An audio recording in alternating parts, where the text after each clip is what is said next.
Éducation Initiative Côte d'Ivoire motive les élèves du lycée moderne de Port-Bouët, une action qui s'inscrit dans le cadre du School Tour, une initiative qui vise à inspirer et motiver la jeunesse ivoirienne à devenir exemplaire. Les détails tout de suite dans cette édition. Et puis nous parlerons de santé et dépistage précoce du cancer du sein, la PISAM en conférence de presse.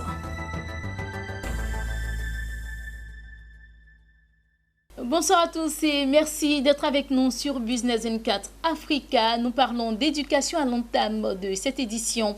Le groupe de réflexion indépendant et apolitique Initiative Côte d'Ivoire était l'invité du lycée moderne de Port-Bouët.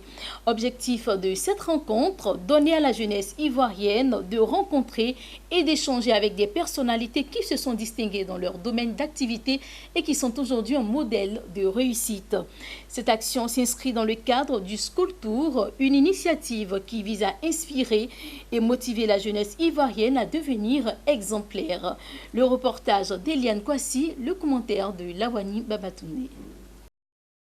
La date du mercredi 22 mai 2019 restera gravée dans l'esprit des élèves du lycée moderne de Port-Bouët. Ils ont été challengés et motivés à travers 4 communications portant sur les valeurs à posséder pour réussir dans sa vie. Les 4 intervenants, issus de grandes entreprises de la place, ainsi que d'un gérant d'entreprise, ont instruit les participants sur les valeurs du respect, du travail, du civisme à travers le respect du bien public et l'environnement. Les élèves du lycée moderne de Port-Bouët ont également été sensibilisés à rester focalisés sur l'objectif à atteindre, à faire montre de courage, d'abnégation et de passion dans l'accomplissement de leur vision. Cette rencontre est à mettre à l'actif de l'initiative Groupe Côte d'Ivoire à travers sa campagne dénommé ici School Tour. On a la chance en général d'avoir des intervenants qui ont tous des expériences professionnelles variées, qui ont surmonté un certain nombre de difficultés, qui sont issus eux aussi du système public et qui donc montrent aux élèves qu'on peut y arriver.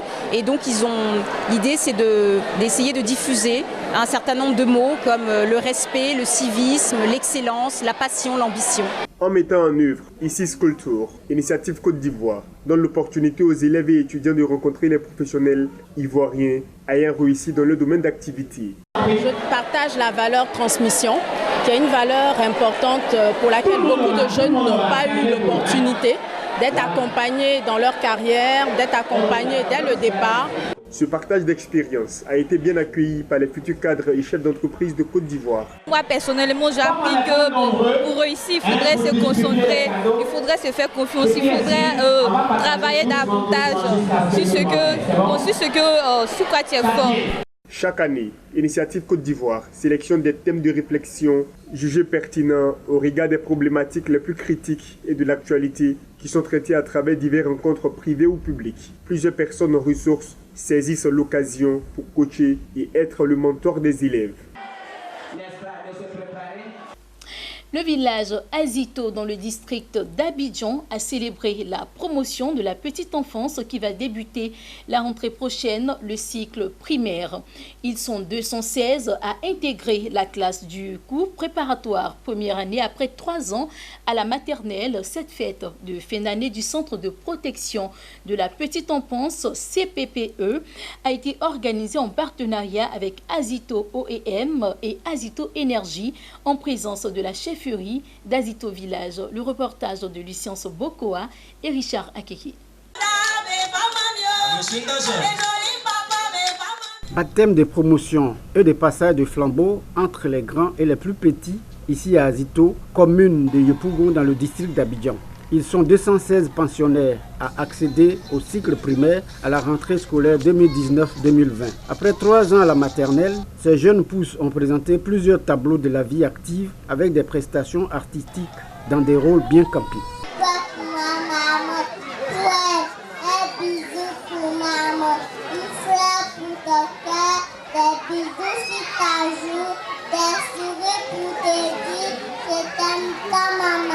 Pour le représentant du ministère en charge de la famille, de l'enfant et des structures éducatives et la directrice du centre de protection de la petite enfance, la célébration de l'enfant d'Azito chaque année est une gageure pour le monde en devenir.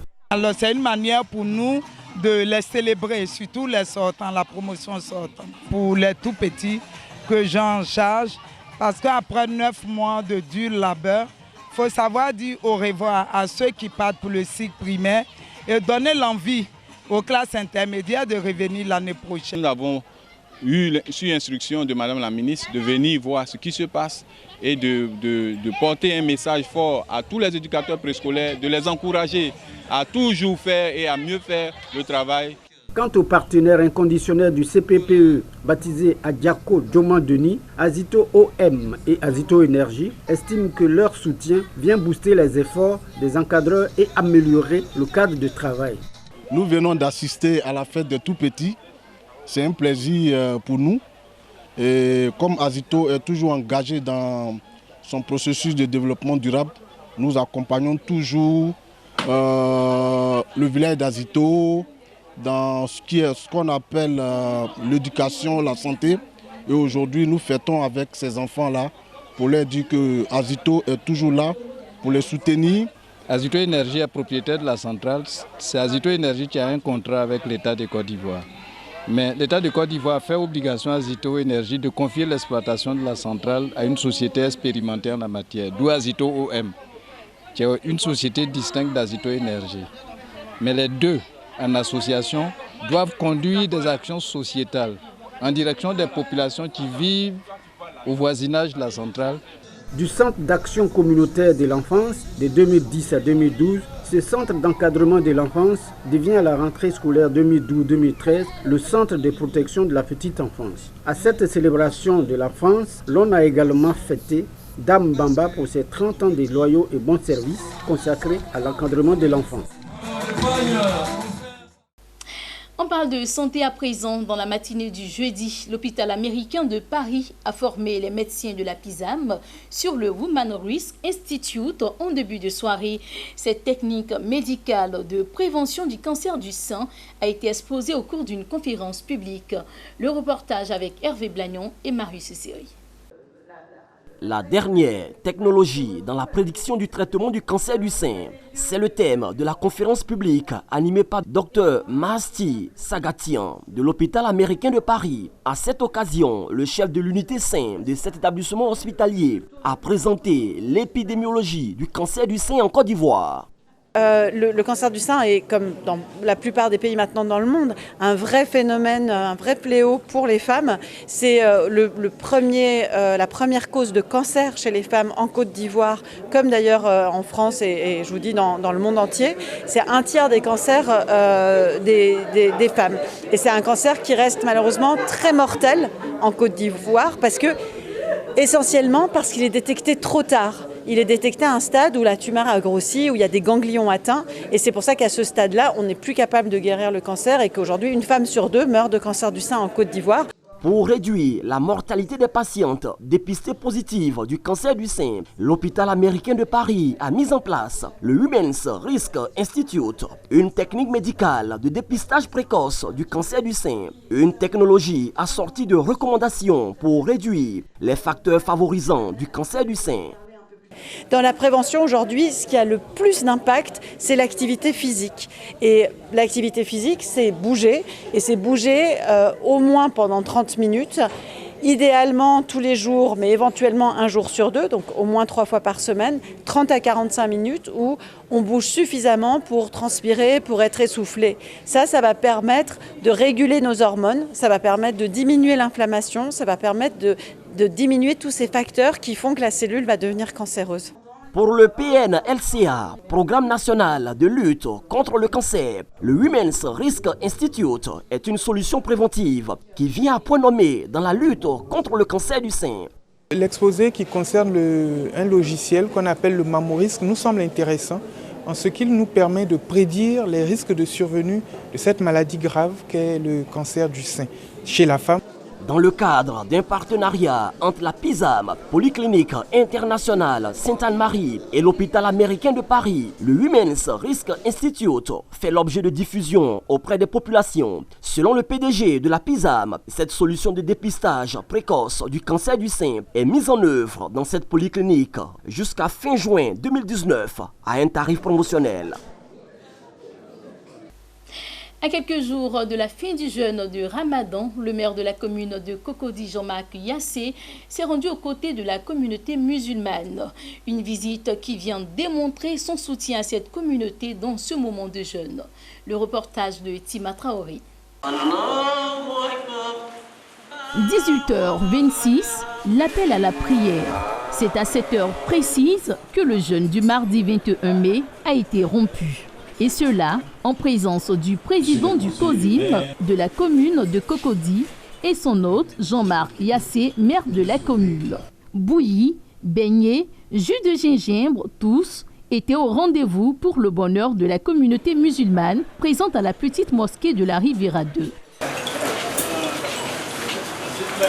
Une occasion pour Jean-Marc Yassé d'exhorter ses frères musulmans à vivre profondément ce moment de jeûne. Aussi les a-t-il invités à prier pour le chef de l'État et pour les Ivoiriens. Dans ce temps, ce mois de carême, ce mois de Ramadan, plutôt, où il faut partager.